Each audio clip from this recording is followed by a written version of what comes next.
Suffering.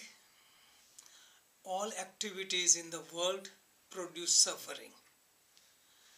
That is why wise person keeps away from involvement in the world with attachment.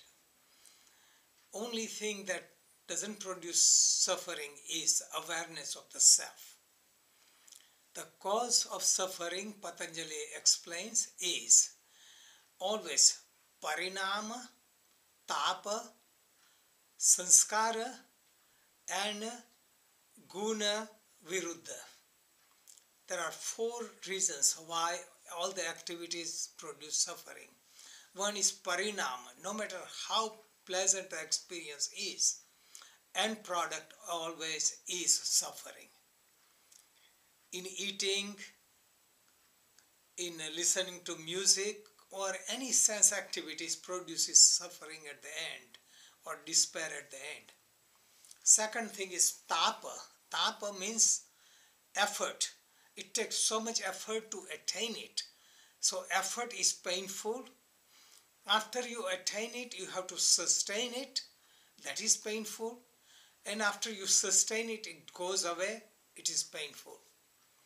Third thing is a sanskara. Is the impression left after the experience. After experience, you have desire to sustain it. Experience is not complete. No desires can be fully satisfied, and that leaves some discontent, that is suffering. Guna, qualities of nature, there is sattva, rajas and tamas qualities, and these qualities change. We are in certain moods, certain music may be very pleasant, others mood, same music won't be pleasant. Food would be very pleasing when we are hungry, but when we are full, it won't be pleasant. Patanjali says, root cause of all suffering or klesha, there are 5 kleshas. First one is avidya, asmita, raga, dvesha and abhinivesha. Avidya means ignorance. What is ignorance? Ignorance means anitya, ashuchi, dukkha and anatma. These are the 4 things. Anitya means impermanent, you believe as permanent. Ashuchi means impure, you believe as pure. Suffering, you take it as pleasure because most of the suffering is sugar-coated with pleasure. We look at the pleasure and not the pain. So, anitya, ashuchi, dukkha and anatma, non-permanent, non-self as self. These are the suffering. Asmita, second is asmita or ego. Dhruga, darshana, shaktayoho, ekatmata, eva, asmita. Our consciousness gets tangled with our body, senses and mind. That is called ego. And ego binds us because we believe body to be permanent, mind, emotions, and we try to fulfill that by going out in the world and we get tangled.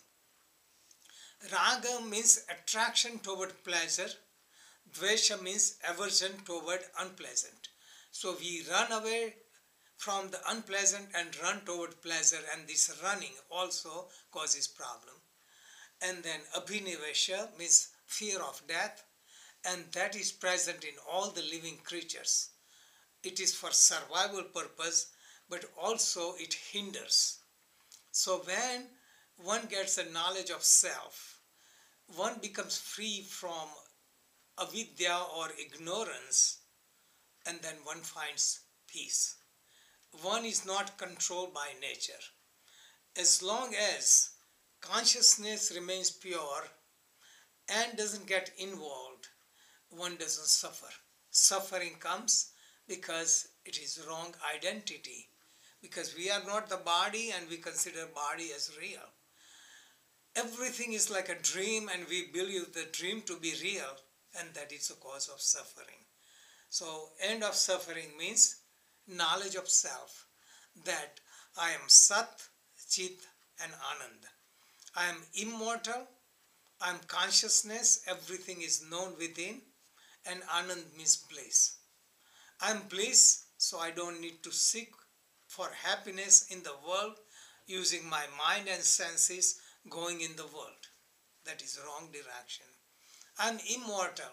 Body dies, but I remain. I survive. And chitta means consciousness. There is nothing in the world that you can know that is not known. Everything is known within. It's just the world reveals it. So in illusion, we go in the wrong direction, and that is the cause of suffering. Other words, you can say desire is the cause of all suffering and bondage. Buddha said tanha, desire or craving, because that starts a chain reaction. Desires don't get fulfilled, you get angry. Desires also cause greed, pride, infatuation, and hatred. And these are the 6 enemies described in the scripture: Kama, Krodha, Lobha, Mada, Moha, Matsara. Kama means desires, Krodha means anger, Lobha means greed, Mada means pride, Moha means infatuation or attachment, Matsar means hatred. Jai Bhagavan.